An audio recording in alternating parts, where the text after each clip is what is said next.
চলো, তোমাদের geography question paper আমার হাতে চলে এসেছে। জিওগ্রাফির কোশ্চেনের অ্যান্সারগুলো দেখে নেওয়া যাক। চলো শুরু করা যাক। 1 নম্বর কোশ্চেন বলছে তোমাদের একটি বহির্জাত প্রক্রিয়ার উদাহরণ হলো। বহির্জাত প্রক্রিয়া কি আছে এখানে? ভূমিকম্প দিয়েছে, অগ্নুৎপাত দিয়েছে, পাত সঞ্চালন দিয়েছে, আবহবিকার দিয়েছে। বহির্জাত প্রক্রিয়া মানে আমরা বুঝি ভূপৃষ্ঠের বাইরে যে সমস্ত কার্যকলাপ ঘটে। ভূপৃষ্ঠের বাইরে ঘটে কোন প্রক্রিয়া? সেটা হচ্ছে আবহবিকার। তোমাদের আবহবিকার অপশন ঘ হয়ে যাবে সঠিক অ্যান্সার। আর সবগুলো কিন্তু অন্তর্জাত প্রক্রিয়ার উদাহরণ দিয়েছে। পার্বত্য হিমবাহের শীর্ষদেশে হিমবাহ ও পর্বত গাত্রের মধ্যে সংকীর্ণ গভীর ফাটলগুলিকে কি বলে? ফাটলগুলিকে কিন্তু বাকশুন্ড বলে।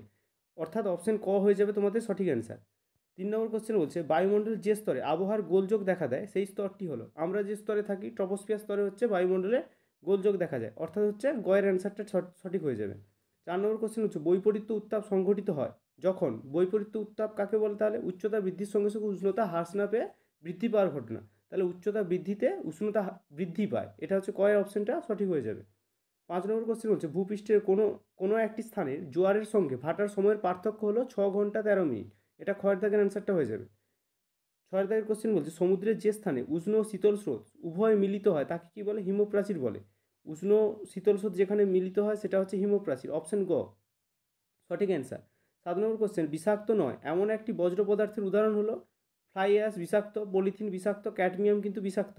কিন্তু কয়ের অপশনটা যেটা দিয়েছে ধানের খোসা, এটা কিন্তু বিষাক্ত নয়, অর্থাৎ হচ্ছে এটি একটি জৈব ভঙ্গুর, এটা বিষাক্ত নয়।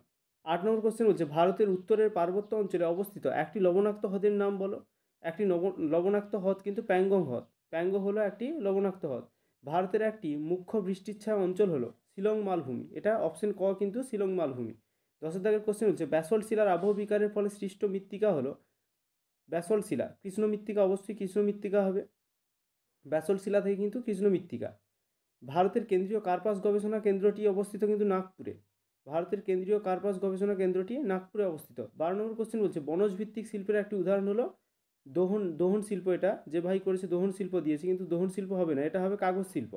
বনজ ভিত্তিক শিল্প হলো কাগজ শিল্প। ভারতের ডেট্রয়েট কাকে বলা হয়? চেন্নাইকে কিন্তু ভারতের ডেট্রয়েট বলা হয়। অপশন ঘ। 14 নম্বর কোশ্চেন বলছে উপগ্রহ চিত্রে নদী ও জলাশয়ের যে রঙের সাহায্যে নির্দেশ করা হয় তা হলো কিন্তু গাঢ় নীল। গয়ের দাগের অপশনটা কিন্তু সঠিক হয়ে যাবে। দেখে নেওয়া যাক তারপর কি দিয়েছে। দেখো, 1 নম্বর বলছে শুদ্ধ অশুদ্ধ দেখে নেওয়া যাক। 1 নম্বর বলছে নদীর উৎস অঞ্চলে ধারণ অববাহিকা সৃষ্টি হয়। নদীর শুষ্ক অঞ্চলে ধারণ অববাহিকা সৃষ্টি হয়, এটা কিন্তু শুদ্ধ, এটা সঠিক। 2 নম্বর কোশ্চেন ঝুলন্ত উপত্যকার নদীর ক্ষয়কার্যের ফলে গঠিত হয়, এটা কিন্তু অশুদ্ধ। তারপর বলছে সমুদ্রবায়ু সন্ধ্যাবেলায় প্রবাহিত হয়। সমুদ্রবায়ু সন্ধ্যাবেলায় প্রবাহিত হয়, এটা কিন্তু শুদ্ধ। হিমালয়ের দুটি উল্লেখযোগ্য উদ্ভিদ হলো গোলপাতা। হিমালয়ের গড়ানো গোলপাতা, এটা কিন্তু অশুদ্ধ, কারণ আমরা জানি ত্রিভুজাকার যে সমস্ত পাতা সেগুলো কিন্তু মানে ত্রিকোণাকার পাতা যেগুলো সেগুলো কিন্তু হয়। 5 নম্বর কোশ্চেন হচ্ছে গোদাবরী নদী গ্রস্ত উপত্যকার মধ্য দিয়ে প্রবাহিত। বলছে গোদাবরী নদী গ্রস্ত উপত্যকার মধ্য দিয়ে কিন্তু প্রবাহিত, এটা অশুদ্ধ হয়ে যাবে। আর্সেনিক একটি বিষাক্ত বজ্র পদার্থ। আর্সেনিক কিন্তু বিষাক্ত বজ্র পদার্থ, এটা শুদ্ধ। মহাকাশে প্রেরিত ভারতের প্রথম কৃত্রিম উপগ্রহের নাম অ্যাপেলো, এটা অশুদ্ধ হয়ে যাবে, কারণ হচ্ছে আর্যভট্ট ছিল ভারত থেকে প্রথম প্রেরিত কৃত্রিম উপগ্রহ। চলো 2 দাগের দেখে নেওয়া যাক শূন্যস্থান পূরণ। কী বলছে প্রপাতকূপ সৃষ্টি হয়। প্রপাতকূপ সৃষ্টি হয় কিন্তু জলপ্রপাতের পাদদেশে। এটা জলপ্রপাতের পাদদেশে হবে ফার্স্ট কোশ্চেনটার অ্যান্সার।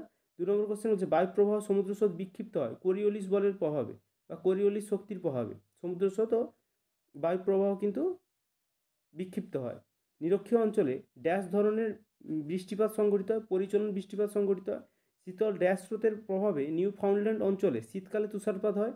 শীতল ল্যাব্রাডর স্রোতের প্রভাবে ল্যাব্রাডর স্রোতের প্রভাবে কিন্তু নিউ ফাউন্ডল্যান্ড অঞ্চলে শীতকালে তুষারপাত হয়।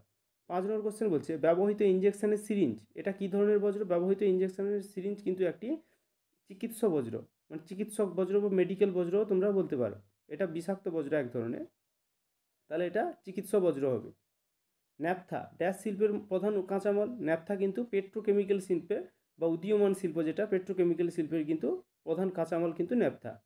চলো তারপর বলছে 2011 খ্রিস্টাব্দে আদমশুমারি অনুসারে ভারতের সর্বনিম্ন জনঘনত্ব সম্পন্ন রাজ্যটি হলো অরুণাচল প্রদেশ, কিন্তু সর্বনিম্ন জনঘনত্ব সম্পূর্ণ রাজ্য। তারপর কি বলছে? আচ্ছা তারপর কোশ্চেনগুলো বলছে আচ্ছা চুনাপাথরের অঞ্চলে নদীর ক্ষয় কার্যে কোন প্রক্রিয়া প্রাধান্য দেখা যায়? এটা কিন্তু দ্রবণ, এটা কিন্তু দ্রবণ ক্ষয় হয়ে যাবে তোমাদের, দ্রবণ হয়ে যাবে, দ্রবণ হয়ে যাবে। তারপর কি বলছে? তারপর বলছে বায়ুমণ্ডলের কোন স্তরে মরুপ্রভা দেখা যায়? আয়নোস্ফিয়ার স্তরে কিন্তু মরুপ্রভা দেখা যায়। 3 নম্বর কোশ্চেন বলছে কোন মহাসাগর ঋতু পরিবর্তনের ফলে সমুদ্র স্রোতের দিক বিক্ষেপ পরিবর্তিত হয়? এটা কিন্তু ভারত মহাসাগরে।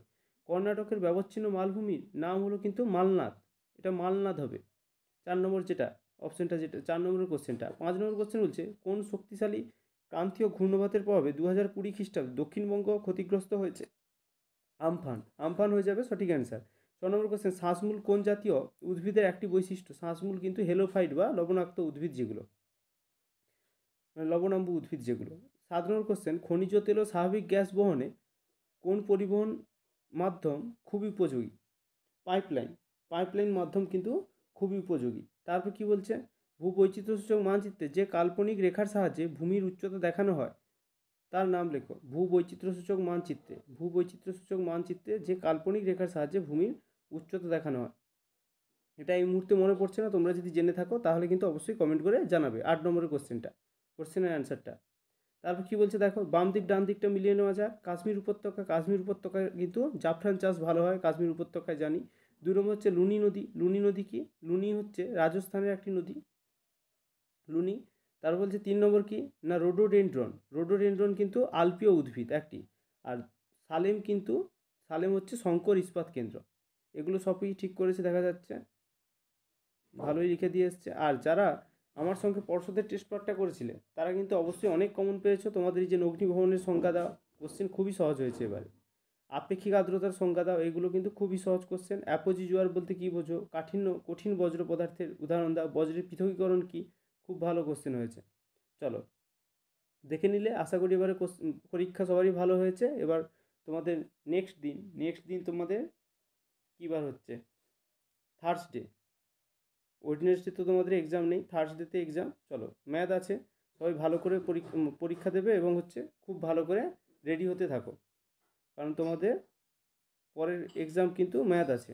চলো এই পর্যন্ত থাকলো। কার কতগুলো সঠিক হয়েছে অবশ্যই কিন্তু কমেন্ট বক্সে কমেন্ট করে জানাবে। Thank you.